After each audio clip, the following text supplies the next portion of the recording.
हनुमान जी का एक बाल है 1000 शिवलिंगों के बराबर।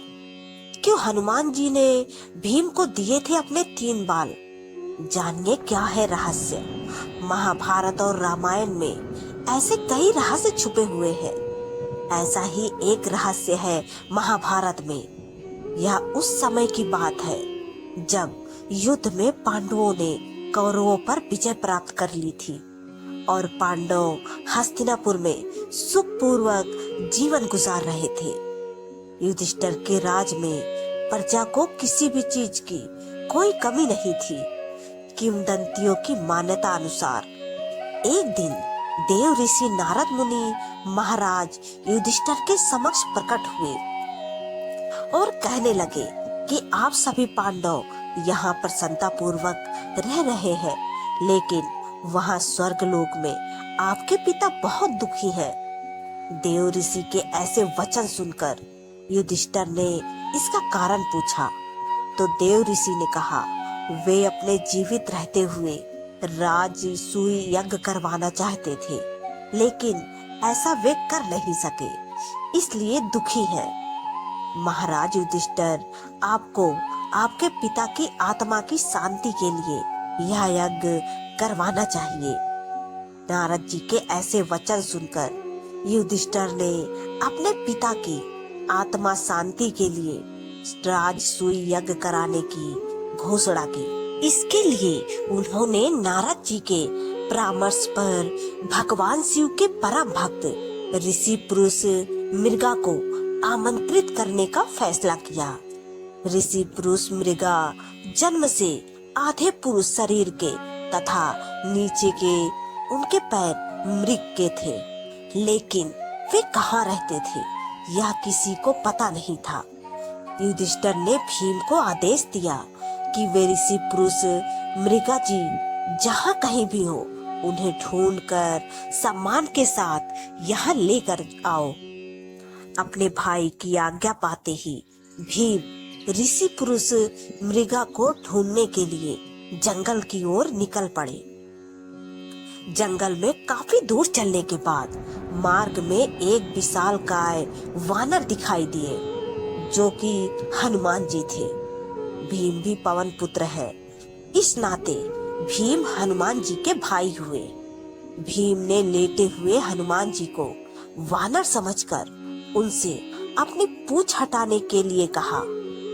तब उस वानर ने चुनौती देते हुए कहा कि अगर वह उसकी पूंछ हटा सकता है तो हटा दे, लेकिन भीम उनकी पूंछ हिला भी नहीं पाए। तब जाकर उन्हें एहसास हुआ कि यह कोई साधारण वानर नहीं है, यह वानर और कोई नहीं बल्कि हनुमान जी थे। भीम ने यह जानकर हनुमान जी से क्षमा मांगी।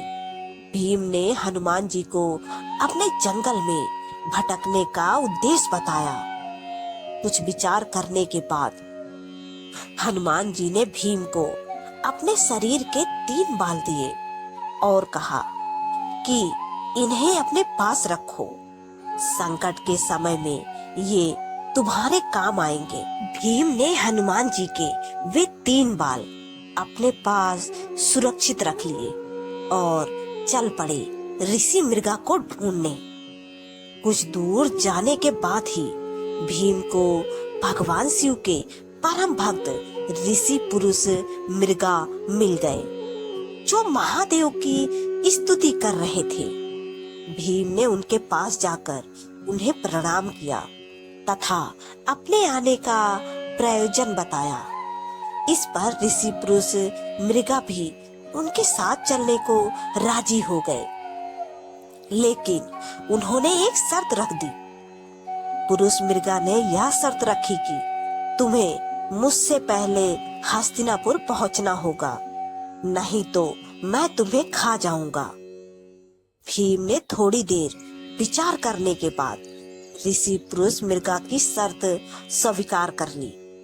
शर्त स्वीकार करने के बाद वे अपनी पूरी शक्ति के साथ हस्तिनापुर की ओर दौड़ने लगे। बहुत दूर तक भागते भागते भीम ने जब पीछे की ओर यह जानने के लिए देखा कि ऋषि पुरुष मृगा कितने पीछे रह गए हैं, तो उन्होंने पाया कि ऋषि तो बस उन्हें पकड़ने ही वाले हैं। यह देख भीम चौंक गए और घबराकर अपनी पूरी शक्ति के साथ शीघ्रता से भागने लगे। लेकिन हर बार पीछे देखने पर उन्हें ऋषि मृगा उनके बिल्कुल पास नजर आते थे। भागते भागते तभी भीम को हनुमान जी के दिए उन 3 बालों की याद आ गई। हनुमान जी ने कहा था कि संकट काल में ये तुम्हारे काम आएंगे। भीम ने उनमें से एक बाल दौड़ते दौड़ते जमीन पर फेंक दिया। वह बाल जमीन में गिरते ही लाखों शिवलिंगों में परिवर्तित हो गया। भगवान शिव के परम भक्त होने के कारण ऋषि पुरुष मृगा मार्ग में आए प्रत्येक शिवलिंग को प्रणाम करते हुए आगे बढ़ने लगे।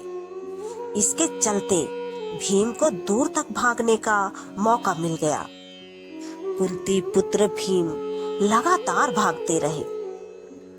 फिर जब भीम को लगा कि ऋषि अब फिर से उन्हें पकड़ ही लेंगे, तो उन्होंने फिर से एक बाल गिरा दिया और वह बाल भी हजारों शिवलिंगों में परिवर्तित हो गया। इस प्रकार से भीम ने ऐसा 3 बार किया। अंत में जब भीम हस्तिनापुर के द्वार में घुसने ही वाले थे कि ऋषि पुरुष मृगा उन्हें पकड़ने के लिए दौड़े और उन्हें पकड़ ही लिया था कि तभी भीम ने छलांग लगाई और उनका बस पैर ही द्वार के बाहर रह गया था। इस पर पुरुष मृगा ने उन्हें खाना चाहा, लेकिन उसी दौरान भगवान श्री कृष्ण और युधिष्ठिर द्वार पर पहुंच गए। युधिष्ठिर ने पुरुष मृगा से बहस करनी शुरू कर दी थी। तभी युधिष्ठिर से पुरुष मृगा ने कहा कि शर्त अनुसार इसका पैर द्वार के बाहर ही था, अतः यह पहुंच ही नहीं पाया। ऐसे में मैं इसे खाऊंगा। फिर भी ये धर्मराज, तुम न्याय करने के लिए स्वतंत्र हो। ऐसे वचन सुनकर युधिष्ठिर ने ऋषि पुरुष मृगा से कहा कि भीम के केवल पैर ही द्वार के बाहर रह गए थे, बाकी संपूर्ण शरीर तो द्वार के अंदर ही है, अतः आप भीम के केवल पैर ही खा सकते हैं। ऐसा सुनकर युधिष्ठिर के न्याय से ऋषि पुरुष मृगा प्रसन्न हुए और उन्होंने भीम को जीवन दान दे दिया। इसके बाद ऋषि ने यज्ञ संपन्न करवाया और सबको आशीर्वाद भी दिया। दोस्तों, आपको ये कहानी कैसी लगी? कृपया कमेंट करके जरूर बताएं। वीडियो पसंद आया हो तो लाइक करें और ऐसी ही और भी बहुत सारी कहानियों को सुनने के लिए चैनल को सब्सक्राइब जरूर करें। धन्यवाद। जय श्री राधे राधे।